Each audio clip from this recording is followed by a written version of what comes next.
Good morning. Nice to see you. Nice to see you all. It's a little tight, sorry. No, that's good. There you go. Nice and cool. So Yes, that's it feels good in here. For this morning. Morning. How are you? Very good. Good morning. Probably gonna try not to go around. No, that's good.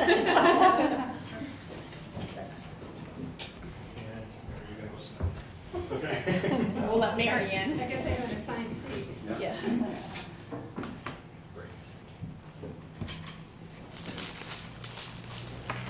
I like this. What is this, Mary? This is for your computer. Yeah.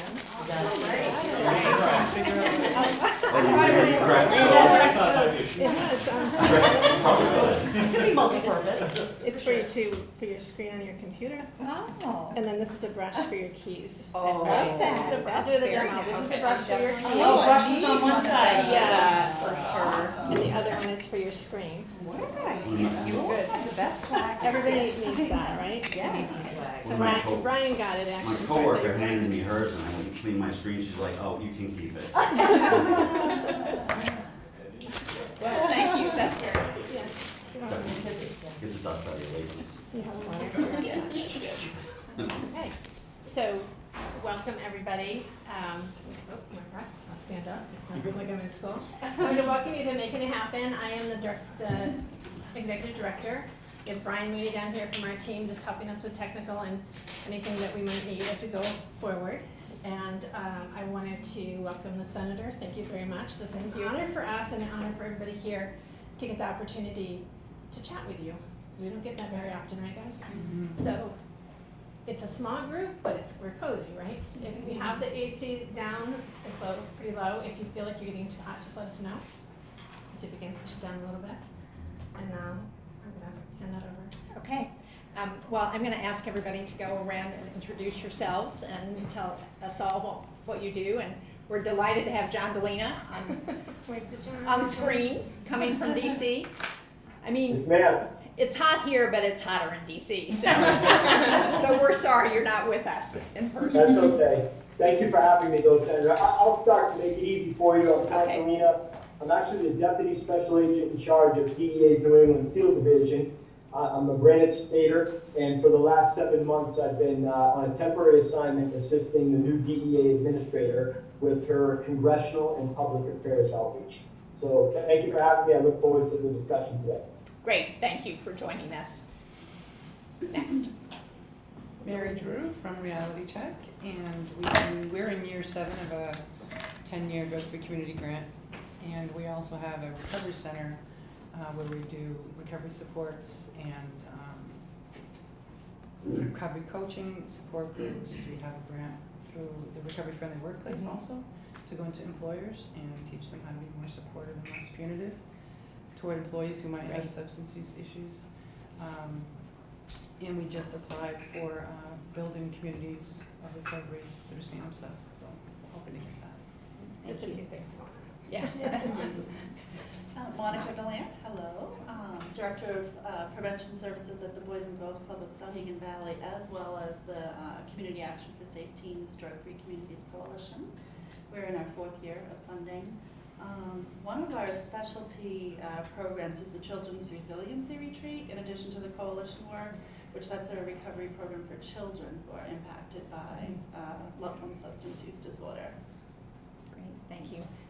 Brian, we got a little introduction of Little you. introduction. So just a quick story, we were on the same flight on March 13th, 2020, fleeing Washington when the pandemic started. We were all And we last survived. plane out. Yeah, that's right. So what I do is called the Continuum of Care, and I manage organizations that work across prevention, treatment, and recovery. And we look for gaps, we look for assets, and try to make that system work as a system like physical health care does. People kind of know what happens when they call Chris and an ambulance scoops them up and they go to the ER, but the mental health crisis, navigating that can be very difficult. So that's kind of the overarching goal. Chris. Good morning, Chris Saywas, American Medical Response. I now am the Regional Director for Government Affairs for AMR for the Northeast states, but I still do the opioid data collection for New Hampshire. And prior to that, I ran the AMR behavioral systems for Nashua and Manchester and some operations in Maine, so thank you. Hi, good morning. I'm Michelle Rico Jonas. I am the new director of the National Prevention Coalition, 4 months in. Prior to that, I was about 15 years at the state level, doing state level planning around prescription drug monitoring program, SPIF-SIG, those kinds of things. But I'm very happy to be back at the local level. National Prevention Coalition is in its 9th year, so there's a lot to do in a very short period of time. So looking at a lot of different systems from how the coalition works and supports its partnerships. Great, thank you. Good morning. My name is Darren Smith. I'm the Substance Misuse Prevention Coordinator for the Greater Sullivan County area, but I'm also here in behalf of the Upper Valley with my coworkers.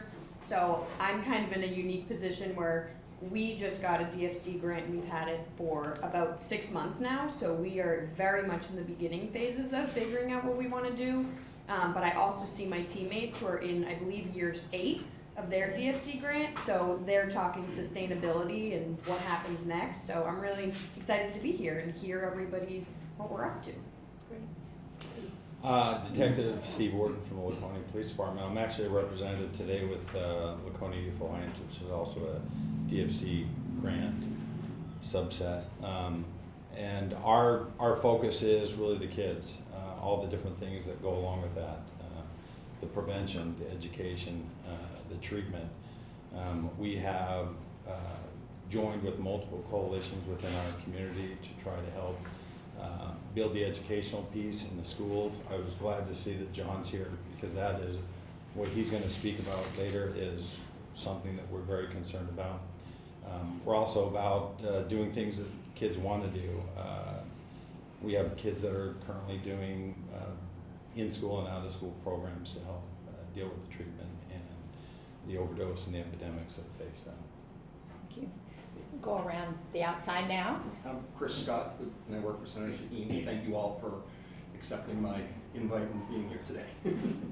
And as most of you know, Chris is the person on my staff here in New Hampshire who works with the Drug-Free Communities Program and other substance misuse treatment recovery programs. John. I'm John Jarvis. I work for Senator Shaheen's staff. I'm the driver. Very important role. Actually, he's being very modest. He's the one who makes the office Work, right? If you're looking for a letter of support, it's John. Okay, John, what's your last name again? You want to talk to John? That's why I left him sitting down, so we know what it is. Hi, I'm Lori Warnock. I'm a member of the chairman of the board for Making It Happen. Oh, great. Big fan. Thank you for joining us. We have seats, so we're here. Yeah, There's That's great. We can move everybody this way. Just real quick, there's cold water behind the senator. This is not water. Don't drink it. That's right. Oh, you arrived just at the right time, as we're doing introductions. We can start now. And you're next. Ryan Murphy, WMUR. This is Hannah. Hi, Hannah. Andrew Sylvia, Manchester Inc. I'm Cassia Burns. I work in Senator Shaheen's Manchester office. Kyle Levy, Manchester Public Television today. Michael Graham, New Hampshire Journal. Good. Okay, I think we've got everybody. Yes. Well, thank you all so much for taking time to come and join me this morning. As many of you know, this is an issue that I've been working on for a long time, not as long as most of you, but trying to figure out how we can provide more help at the federal level. And, you know, I thought we were making some real progress until the pandemic hit, and looking at the numbers for the last couple of years of overdoses and overdose deaths is really troubling.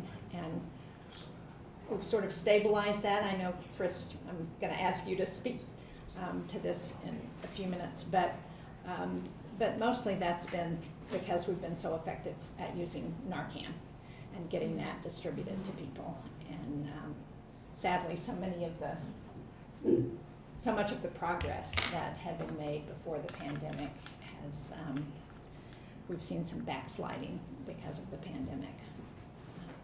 One of the things that I've tried to do, I think some of you know that I chair the Appropriations Subcommittee on Commerce, Justice, and Science. So all of the justice programs that the comprehensive addiction and recovery grants, all of those are part of my portfolio at the Appropriations Committee, which has been helpful because I've tried to increase funding when we've been able to do that, and have really focused also on the state opioid response grants. And the fact that as New Hampshire has stabilized our overdose death rate, we don't rank, you know, the positive side of that is that we don't rank as high in terms of those overdose deaths nationally. The downside of that is that that means we're going to lose funding. And so we've been able to work with SAMHSA to try and avoid a cliff at the end of last year in terms of funding, but we're only going to be able to continue that, I fear, for the next year. I have legislation with some other senators to try and address that longer term, but it continues to be a focus. And obviously the drug-free communities grants that you all are involved in have been really effective programs throughout New Hampshire to help us deal with substance misuse and help look at the prevention side too, which for young people is just, in particular, for everybody, but especially for young people, is so important. So as we're starting the appropriations process again, I really wanted to hear from all of you what you think we should be thinking about in Washington as we're looking at funding, and where you see things working and where they're not working as well, and what we should be doing. So again, thank you all for joining us, and I'm really looking forward to hearing what you all see is happening in communities around New Hampshire. And Chris, I'm going to call on you first, and then John, and then, because I think we're going to lose John in a little bit, and then we'll open it up. Well, thank you, Senator. Thank you for the opportunity to come back, and I appreciate all the support that you've given us over the course of time in this crisis, and for being as engaged as you have been with it. So this is actually our 8th year of collecting this data from when I think the opioid crisis started in New Hampshire. And we've got data on over 7,000 opioid overdoses just in Nashua and Manchester during that period of time, which is an incredible amount of data to have. And most recently, we also began to be a participant nationally in ODMAP, which is an overdose monitoring initiative that is essentially real-time data support to public safety and public health efforts across the country. So we've seen some really good results with that. Prior to that, it was me calling John or me calling the chief in Manchester and Nashua and saying, hey, listen, we've had a spike in overdoses and we want to be able to address that. So that's been a big piece of what one of the successes is. But just to give everyone a kind of lay of the land on what's going on in the state's 2 largest cities right now. Can you hear John? Yes, ma'am. Okay. Unfortunately, we've seen a disturbing number of deaths this year in both of the cities. Now, I don't have data on the rest of the state, but I understand that as a state, we are still on track to stay pretty much at a plateau of where we have been since last year. However, the trend in the 2 largest cities, which I have to tell you probably is going to mirror the rest of the state at some point, is really, really disturbing. There continues to be a very high percentage of mental health involvement. We are seeing pretty much all synthetic fentanyl now. The days of a young person or someone else going into the medicine cabinet at home with prescribed oxy, those are pretty much gone. We've done a tremendous job to clamp down on that and make sure that people are getting appropriate prescriptions for what they need. So the cartels, as I'm sure John will tell you, have wised up and gone completely to synthetic fentanyl. One of the most disturbing things that we're seeing is that they're putting fentanyl in marijuana, cocaine, methamphetamine, and counterfeit pills. I personally have experienced several occasions when I still go out on calls where I'll see someone that we've woken up from an opioid overdose, and we know it was an opioid overdose because Narcan worked. That's the easiest way to tell. And they will look at us and say, you know, I was not using an opioid. I am not an opioid user. I smoke marijuana or I use cocaine. I do it on a regular basis. I bought it from a different person today, or I shared it with someone that I wasn't familiar with today. So I think that is a contributing factor to the increased number of deaths, because a lot of people do this alone.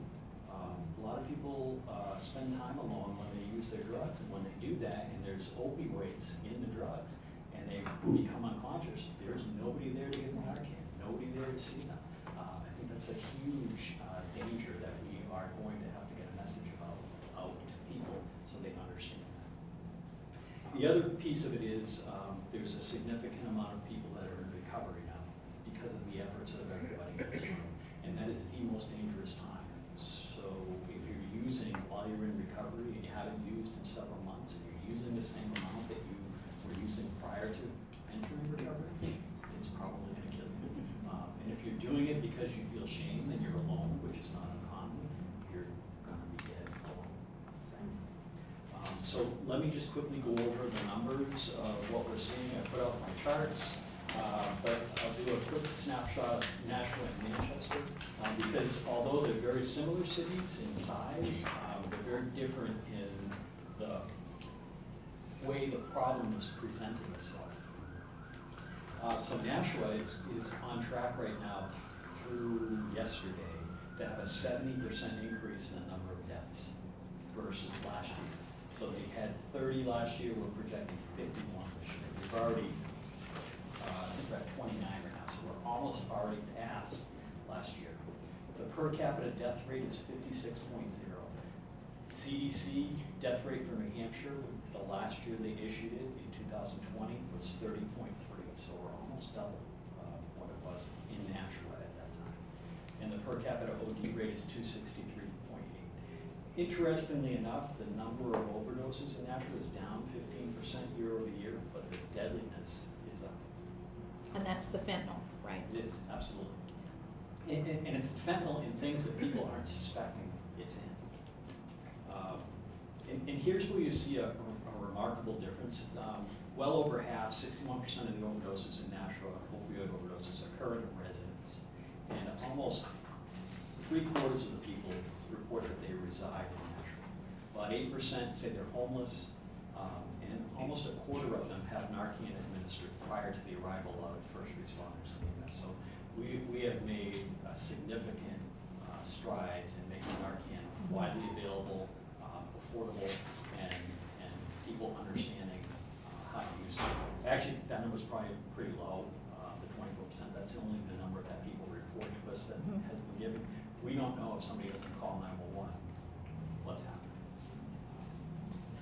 If you look at Manchester on the next page, we're projecting almost a 30% increase in the number of deaths there, from 51 to 66. Again, a very high per capita death rate of 56 versus 30. Suspected opioid overdoses in Manchester are up 18% year over year. And here's where the differences lie. Nearly half of the opioid overdoses in Manchester occur in a vehicle or a public building or area. Now, if you look back at Nashua, more than half were in residences. So you're seeing a stark difference between the two. And I think it's primarily because 43% of the people that we encounter are reporting that they're homeless in Manchester. So a really stark difference in the homeless population drives that large increase between the two cities. Yeah, boy, even if the 8% of Nashua is underreported, even if you double or triple that, it's Right. still less than And Manchester. quite frankly, the 43% is probably underreported too, sadly, because people are, oftentimes unable to give us information. The information may not be quite accurate, but so while there's a stark difference this way, I think the approach in the prevention that everybody's going to talk about is probably going to be similar, with the one caveat that the homeless population is a very unique population that may not respond to a prevention approach or a treatment approach that others would.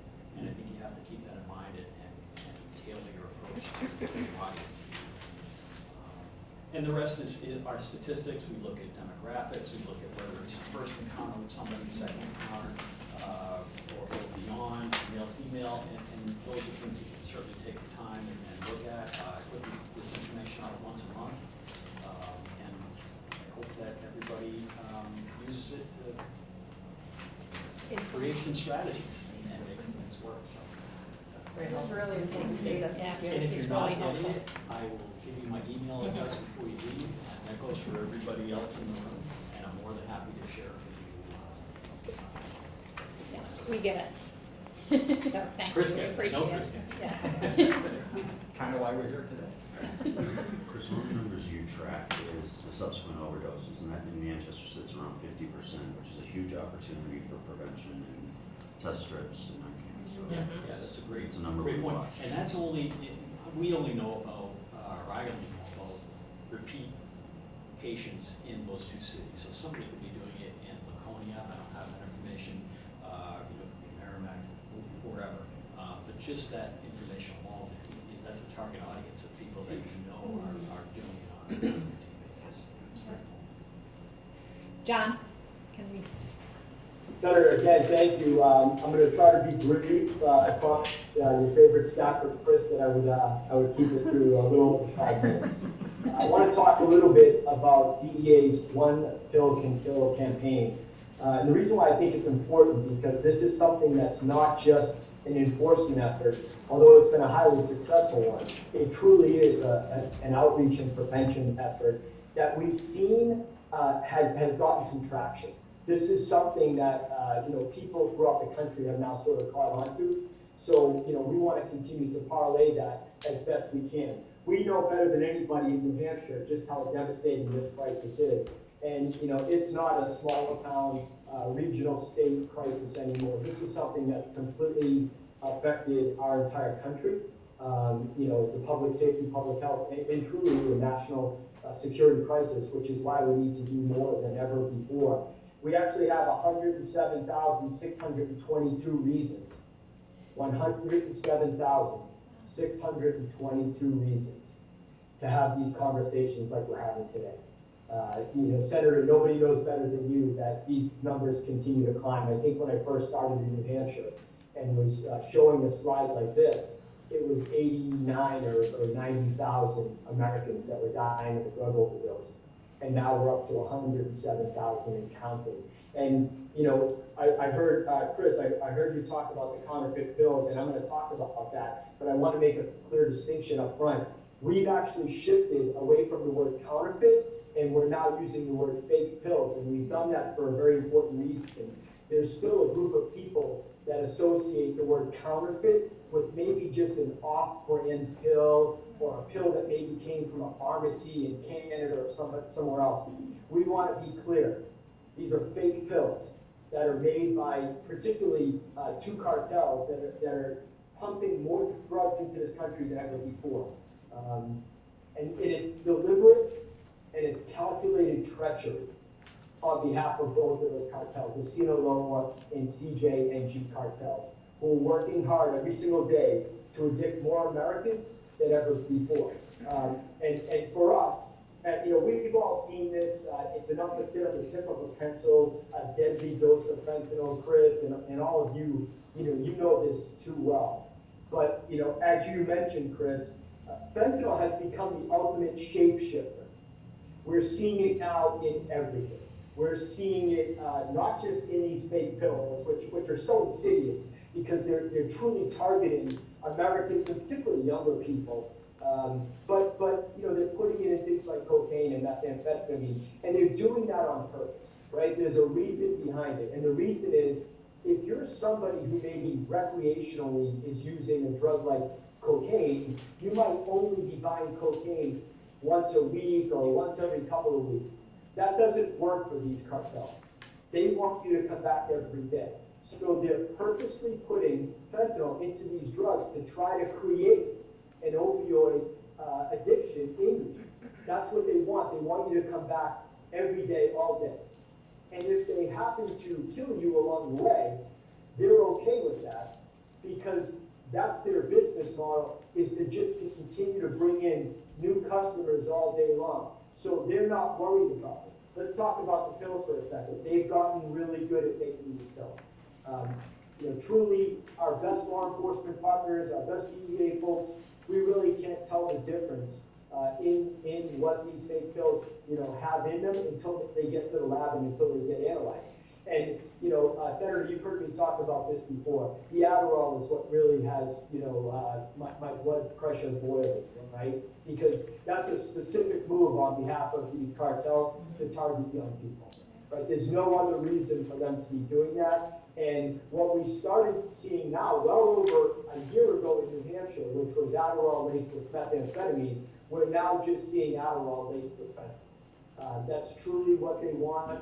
And you know, it's created a new word that we're starting to use as well, which is poisonings, right? We see so many people, young people, you know, in particular, who weren't battling a substance use disorder and who went online maybe one time during COVID, maybe they are dealing with some mental health issues, Chris, as you said, loneliness, bullying, boredom, anything like that. And they're thinking that they're going to get a legitimate pharmaceutical pill, only to be poisoned by what is a fake pill laced with fentanyl. And it's important to note here for everybody that we continue to say this. You cannot get legitimate pharmaceutical pills on a social media app.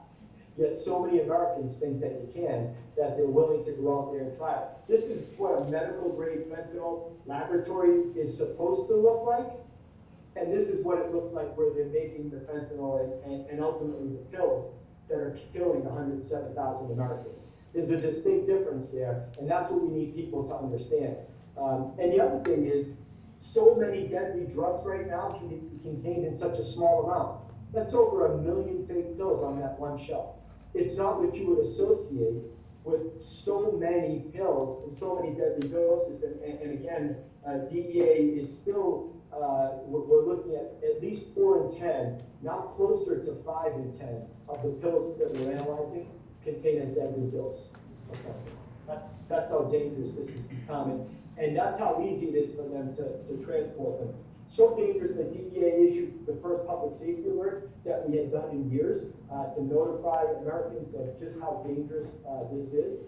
And we're starting to see more and more mass casualty overdose events. And the administrator put out a letter to local law enforcement throughout the entire country, warning them and giving examples of 6 or 7 of these events. And one that you all may be familiar with was the West Point cadets down in Florida, who again thought they were buying cocaine only to find that it was laced with fentanyl, and you had a mass casualty overdose event. We just had another one in Florida 2 weeks ago in Gadsden County, Florida, where I think the numbers are up around 10 or 11 people who have now perished from that one incident in one location where people bought drugs, used them, only to find that they were laced with fentanyl. This is what I wanted to transition to really quickly. Part of what we're doing with One Pill Can Kill is really focusing on how easily accessible these drugs are to young people on social media apps.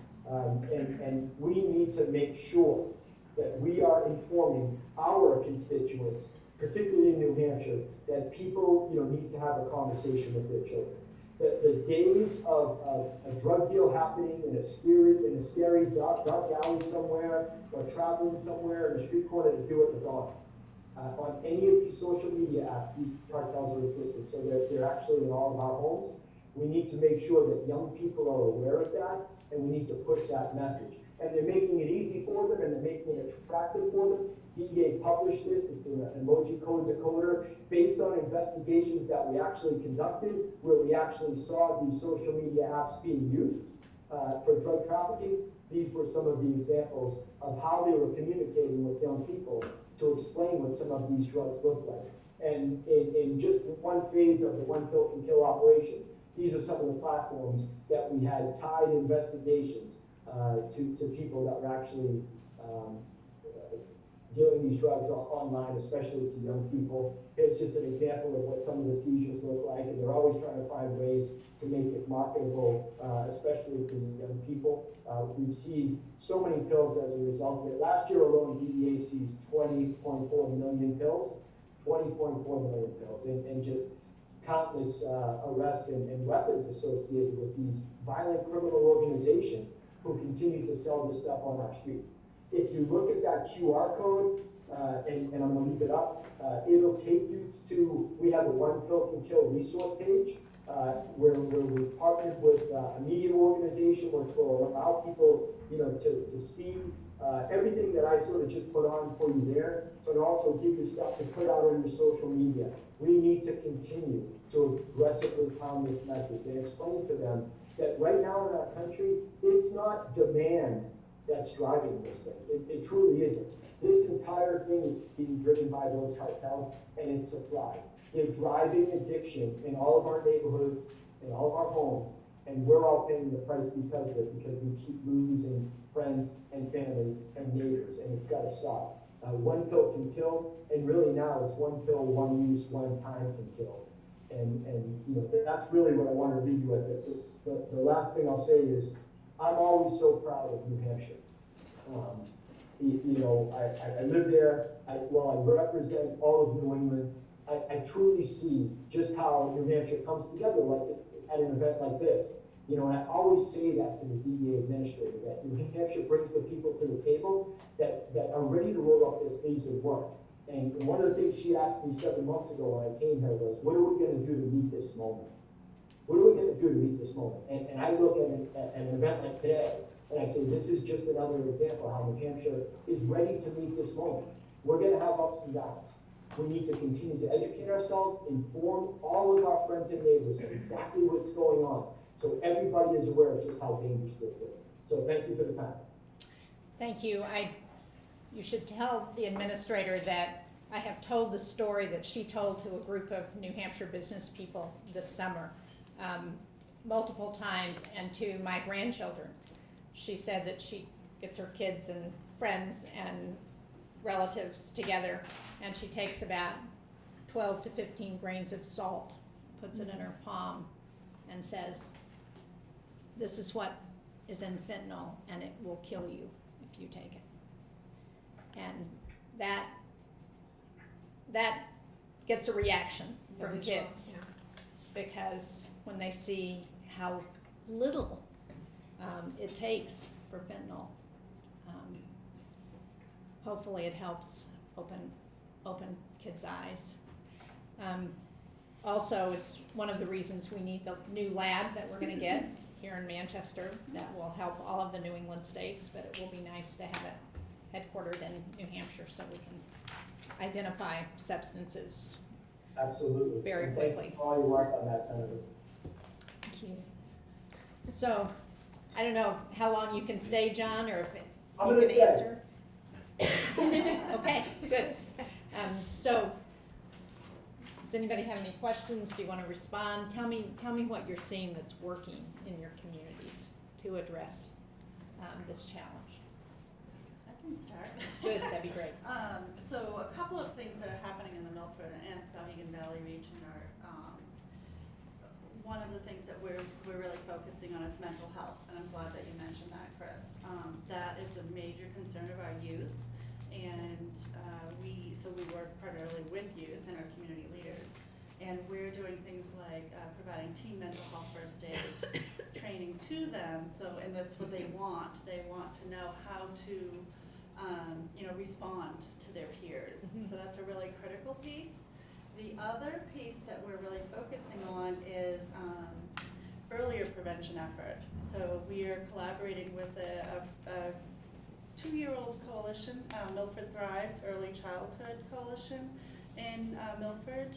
Great. And we're part of the leadership team of Milford Thrives, and we've collaborated to create and are going to soon be launching a ACERT team in Milford. Oh, good. Which is responding to the That's adverse, great. childhood experiences. So that's ready to roll out probably October, September. And that is being supported by the early childhood or preschool grant. So that's very exciting. And we've been focusing a lot on trauma-informed and trauma-responsive care. So at the Boys and Girls Club, we have after-school care for our little kiddos and for elementary through teens. And I will say, we've been hearing about the COVID impact on social emotional learning, planning for it to arrive in our facility. And this summer, we are back at full capacity for our summer camp. We are seeing it. We are seeing the impacts of lack of social emotional learning in our youngest, grades 1 through 3. So the kids are really struggling, you know, to understand appropriate behaviors, and fortunately, we've prepared as much as we can, you know, to respond in a trauma responsive way. So we're really intentional about it, and we have a very committed community, so. So It's we need great. to duplicate that. And Yes. it is being duplicated. I want to just jump in on that because that's, you know, being in one of the largest cities in the state, a lot of things happen here first. We do have a lot of resources. A lot of our partners for statewide are here, which is really great. But the amount of people that we're dealing with and the intensity of and the acuity of their issues, and it definitely affects the young people. We hello, I can speak. Making It Happen, we deal mainly with high schoolers that are trained and interested in getting leadership skills to go down to the middle school. So that peer-to-peer model is working, but at the same time, to kind of echo what you're saying, as it's younger and younger, when you talk to the school districts, they're dealing with that. But one of the reasons is that the parents are not feeling confident. They're not feeling sure what's happening. They're scared. So we really need to have more than a two-prong, a multi-prong approach to help our young people. We have to help the adults in their lives. And we all have to kind of get on the same page, right? So we have to talk to our own peers and make sure our own peers know what's going on, and find ways to get them to trainings. We have people on our staff that were trained in mental health first aid, mental health first aid for youth, teen mental health first aid, and that's starting to wave through the state, which is really great. There is some free funding, you know, some free trainings, but we need more money to be really sustained funding to make sure that the evidence-based programs that we're trying to bring in reach every corner of New Hampshire, not just the big cities, not just those that are lucky enough to get a grant. And, you know, that's happening in a lot of different ways. The last thing I want to talk about is the 988 rollout that just happened, which is national down to state, and I think New Hampshire's done a really good job of addressing that, preparing for that, and the rapid response component for New Hampshire, which is New Hampshire specific, is something I want to see all of us in prevention to really start to own and understand and talk about until we're like sick of talking about it, because you never know who you're talking to who might need it. And just one last thing, we did a listening session for the 988 rollout with young people down in Nashua at one of the schools, and the young people that attended that gave us the feedback that they're super excited about the text and chat option for that, because they are in the huge school districts that their guidance counselor might have 200 to 300 kids assigned to them, and for them to get in to see that guidance counselor is almost impossible. The text and chat will allow them, if they're having stress in school or about going to school or something's happening, to help them de-escalate in that moment. So they're very excited about that. So there is some really good things, but I would say you're going to hear a theme here of just being consistent. Darren and I are part of the Regional Public Health Network as well, and just really having strong leadership coming from federal to the state to the regional, so that and then the other way up, right, from the ground up. Right. Like, what's the vehicle for us to get that information up? Yeah.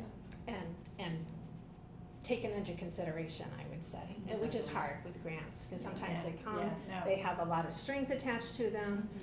The DFC That's why I'm here. Okay. See what we can do to make that work better. The DFC grantees are lucky because they do have some structure and they do have some focus, and it is prevention focused.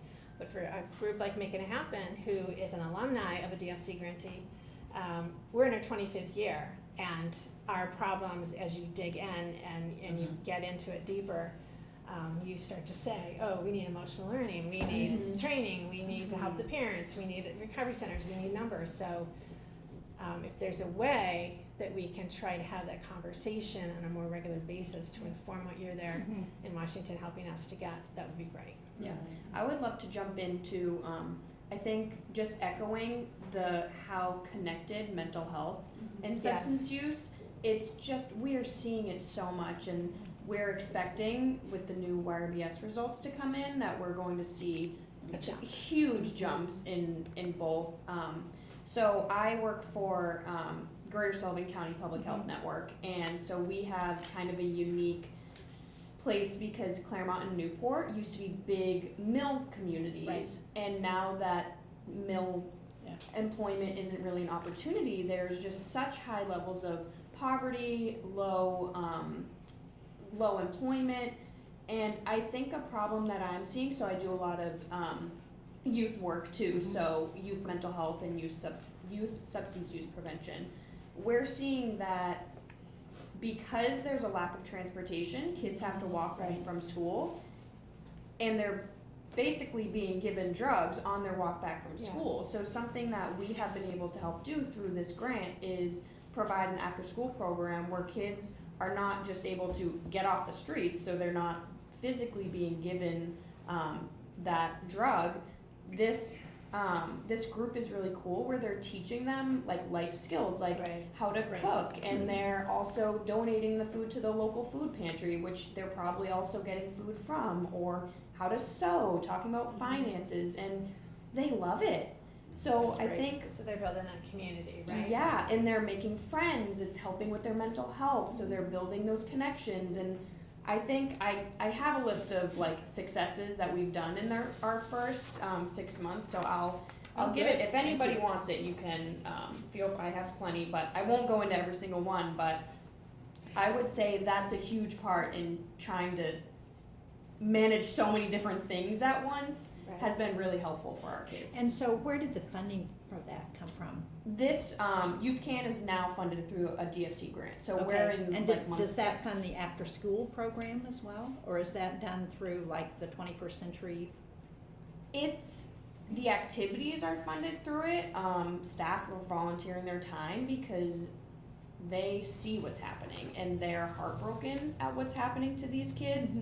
So I think we're really fortunate where they're volunteering their time to help, but then like paying for cookies and whatever, that's being funded. Transportation is being funded by our grant too. So that's something we're really focusing on too, is how can we not only make activities but partner with community organizations to go to their events, but then provide transportation so kids can go to summer camp, so kids can, I think we're trying to think more outside of the box with this grant, and we are so fortunate to have it because I was in my role for 6 months. I'm still a little baby in my role. I've been here for a year, but I've seen what it was without funding, and I'm seeing what we have the capacity to do with funding. It's night and day. Yeah, it's huge. You know, some positive news, and we don't know how this is going to work quite yet, but as part of the Safer Communities bill that just passed in response to Uvalde, there is significant funding in there for mental health. That's And awesome. Excellent. So, again, we have to see how it's going to get implemented in states, but I think that's a potential source that could really be helpful. Yeah, I want to piggyback off what you said, because I spent 13 years as an SRO, so the mental health component is so important to the recovery, to the prevention, to the education. We are seeing kids in our schools now that are struggling with things that they didn't struggle with 5 years ago. Right. The pandemic, and obviously the drugs that are coming in. That's really one of the big focuses, and I'm glad you brought it up, is Laconia Youth Alliances. We are working very closely, not only with my organization, Laconia Police Department, who our chief, Matt Canfield, has been a huge supporter. We're also working very closely with the superintendent because we want to roll out, we're trying to, through the DFC grant, bring in a drop-in center that will have all those things, the counseling, the peer support, the building skills that a lot of these kids don't have because they're walking out on the street and doing nothing from 2:30 to 9, 10 o'clock at night, and that's when they're getting in trouble. So those are the things that we're working on, and obviously the prevention side. We are going into the schools, we're going into different community partners, and we're doing the educational piece. We want the kids and the family to be educated. We've jumped all over the one pill can kill. Our big focus for the fall is to get all the parents for the elementary, middle, and high school and go over this till we're blue in the face. We have looked at the Arizona model. They have done a wonderful job about getting the information about the one pill can kill, and they're on the front lines of this of seeing kids die from this. It's scary. I'd like to, not to steal everybody's talking time, I would like to just add, because I think we as substance misuse prevention coordinators, long title, we talk a lot about very low perception of harm. And I think with, we, Explain what you mean when you say that. people just don't think it's dangerous anymore. And like the presentation that he had, it's so eye-opening because I'm having middle school staff call me saying our middle schoolers are having such a bad Adderall problem now. It's never been seen before. So I think, especially in my community, kids are seeing their parents using at the home and they act totally normal because they have substance use disorders.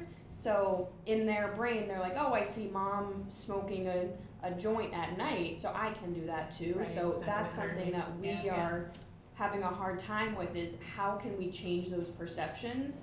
Because like one kill can, now I can't speak.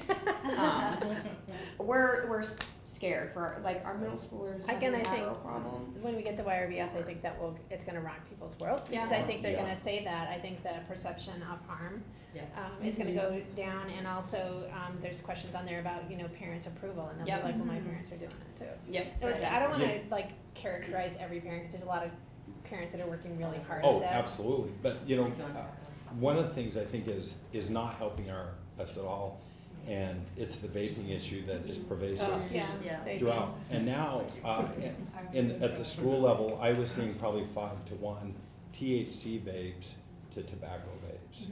Yeah. So, and if you haven't, all you have to do is Very see high. that the THC marijuana is horrible for long-term use and what it's doing to the brain, which we all know leads to drugs down the line. Right. I just wanted to jump into and kind of echo what everyone has said. The importance of mental health first aid to get into the core curriculum. If we could somehow work with the Department of Education, Yeah. the United States Department of Education, to change up that core curriculum, so we can get some mental health first aid into that, maybe some trauma responsive services, and definitely life skills training. Yes. Age appropriate K through 12, because there's a lot of kids not getting that stuff at home. Also money for after-school programs, because I know that in my manual, it says after-school programs is something the DFC cannot fund. So we have to be very creative about how we can still make that happen for those kids that have no place to go. But you can use your funds, as Darren described, to go in and do presentations or Right. to Yeah. bring Right. things to them that are not. Yeah, and the second population I wanted to point out as a really critical target is parents and caregivers, and educating them, because if we have our youth, and all of our concentration on prevention is that our youth, we're ignoring a very large young adult population Absolutely. who's dying, and we're ignoring the parents.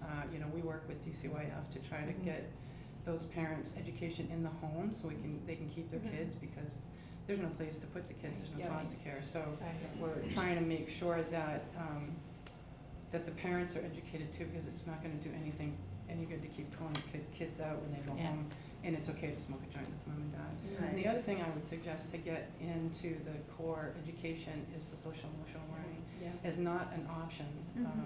There are some certain things that we need to really change, I think, on a federal level in regards to what we teach our kids. That is those communication skills, the crisis resolution skills, the emotional regulation, all of those skills that people get when they're in treatment, right? Yeah. Because we didn't do it K through 12.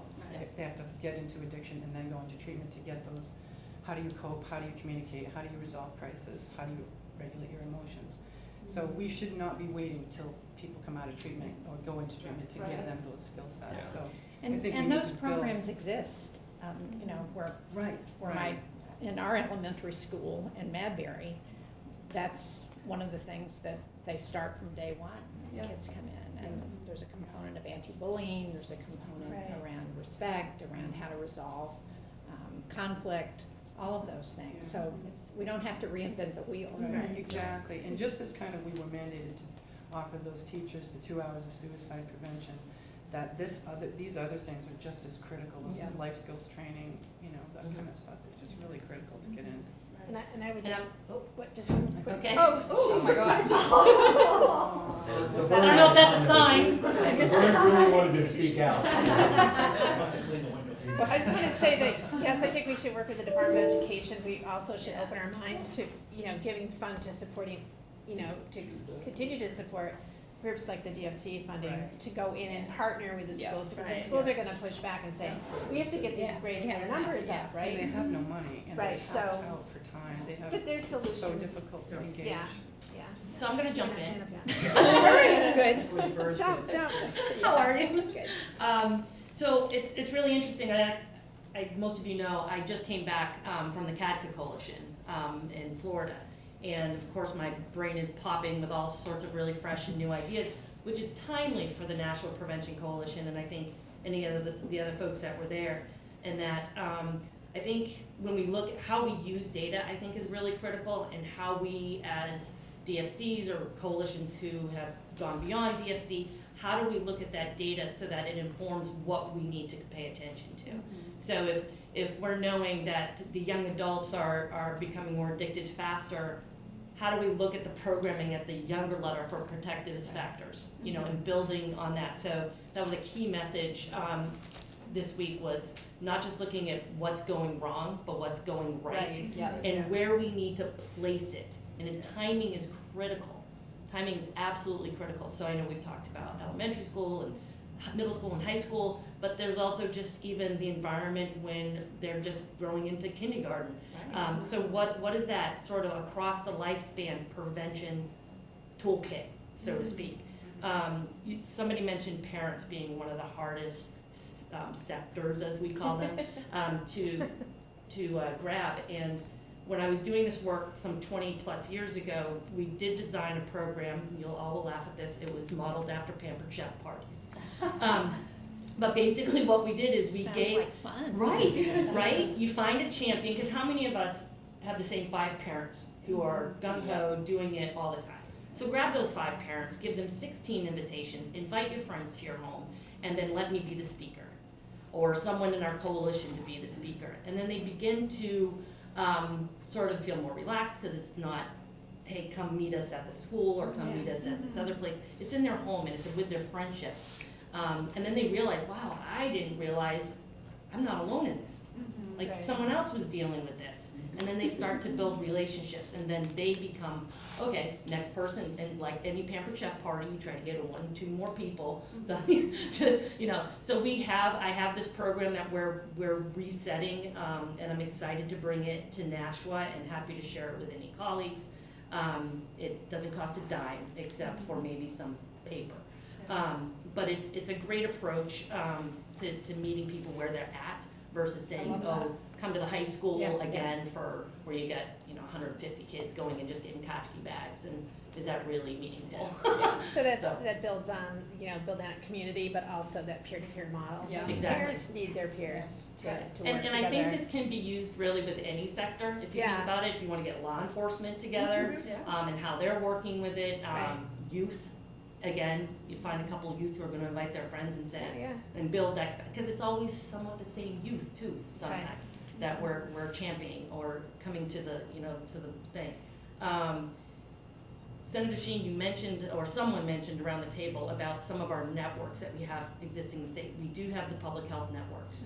How do we better use that in support of the coalitions that have been existing? Right. The money goes to the public health networks, and then we have to sort of fight with everybody else for this little pool of money, when in fact, when I was doing the spiff sig at the state level, it was designed so that we could, support some of these main events. I'd like to get back to that again. Sort of how is that laid out, how the money is sent out, that we're not all fighting for the same dime. Right. And that, I think that's why we have the public health network set up. There's 13 of them. So how do we utilize those better to get prevention dollars down to the community level? Yeah, I How honestly, we have to as a fund it. state employee, well, I'm not a state employee, as a grant-funded employee, whatever. Yep. I have been advocating for the last year of my job to get us all to collaborate more, because we're all doing the exact same Yes. work. And I am so fortunate I'm not a DFC. I work with my DFC every single day. My work plan is his work plan. Yeah. So we're doing everything the same. And Andrea, the SMP for Upper Valley, she works on the same team as her DFC. So I can just see the value that comes from us doing everything together and pooling funds together. So I would love if there was a magic wand to help all of us just work together, because we all have the same goals. I would like to add just one more thing, that it's really important that for those of us that know SPIF-SIG, and it's a great organizational tool to always go back to, sort of reassess and sort of because I could hear about, this great community circle thing, sounds great, but is it what we need? Right. We have to constantly be assessing, Right. like what's working, what's not working. Evaluating everything we're doing is so important, and that takes money. I want my own database. I think Coalition should have a collective database. So that's my wish list. Senator, I would just It's a big add one. one more thing. I see Chris is doing the dance. I so know, want Chris her is, one Chris piece is in. standing up, that's always a sign that I'm I short would on time. absolutely, let's do all of You it. did. So in addition to being on Mary's board, I also work for the Northern New England Poison Center. I'm known as the face of poison in New Yes. Hampshire, and I have, my face of poison, I have done anti-vaping presentations from Salem to Stewartstown, et cetera. We tend to be a sentinel organization, that is, we see things before the public Right, really yes. sees them, because hospitals need to know, oh my gosh, what is going on? Vaping was one of those things, certainly the opioid crisis was one of those things. Our opioid numbers are down because hospitals have learned how to deal with that. What we are seeing a rise in, especially in younger teens, 10, 11, 12-year-olds, is acetaminophen poisoning, Yep. self-harm. These are kids who, something that's readily available, and parents have gotten great about getting rid of those prescription meds, et cetera, but who thinks about locking up their Tylenol? Yeah. But kids that are struggling, whether it's with bullying or with relationship issues and don't have the mental health support. Mary, you were talking about how the texting and chat capacity might be a really good push, especially in that age group, because this is often something, again, they're doing at home, they're doing without thinking there's, it's that dangerous, and it isn't for the first 8 or 10 hours. Right.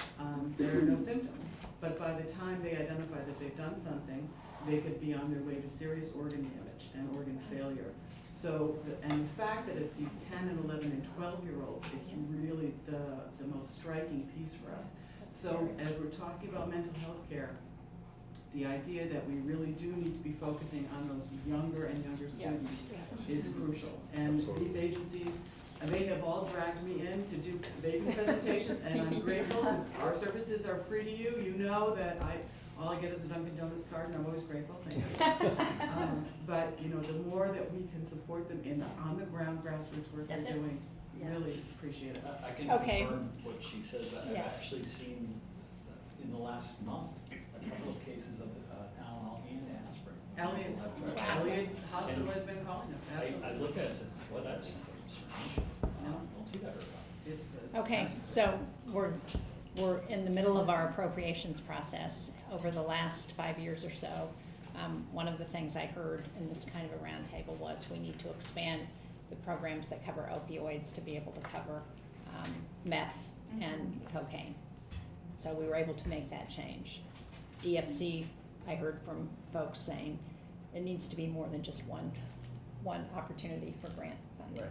Yes. So if Yes, you had please. one thing to tell Yes, me please. today about what we ought to be thinking about in terms of putting together the grants and the other programs that are available through the Department of Justice, the Office of Juvenile Justice Yeah. Prevention, all of those programs, what would you tell me we should be thinking about? Harm reduction. Yeah. Yes. So, as Chris said, 50% of overdoses are subsequent. Yeah. That's an opportunity to help save a life. None of this works if someone's not alive. Right. So, fentanyl test strips, naloxone, following up with people. And that takes people to do, right? So, But harm reduction down at a prevention level and a very young to, what is harm reduction to young people so that Yes. becomes the normal, Yes. protect myself. And there's lots of examples we can give. But it's gotta be, it can't be, so we feel like we're like, it's either that or it's either recovery Yeah, or right. prevention, and it It's- shouldn't be that way. Right, it's the That's right. continuum. It's We have to a really be paying continuum. attention to. Right. Yeah. I would stress making funds available to municipalities that, the small nonprofits and agencies within those cities and towns could apply for, specifically designated yeah. for addictions. Yeah. And based on a plan that has Yeah. been constructed based on data.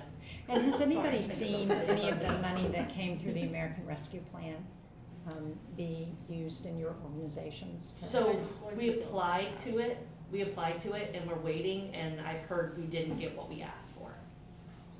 Small towns aren't distributing it. I'm a selectman, I can tell you. We have gone through almost our entire amount. We're waiting for the deposit of the next Everybody one. wants it, but we don't Yeah, have a no, I- concerted, a concise plan that targets who and where it needs to go this time or next time or that kind of thing. Why do y'all think northern New England has this problem? They said the new DEA group is targeting Vermont, New Hampshire, and Maine, not Georgia or Ohio. This is a highly educated, affluent community. What do you think it is that makes it such fertile ground for this problem? Anyways, yeah, Freeways. Geographic.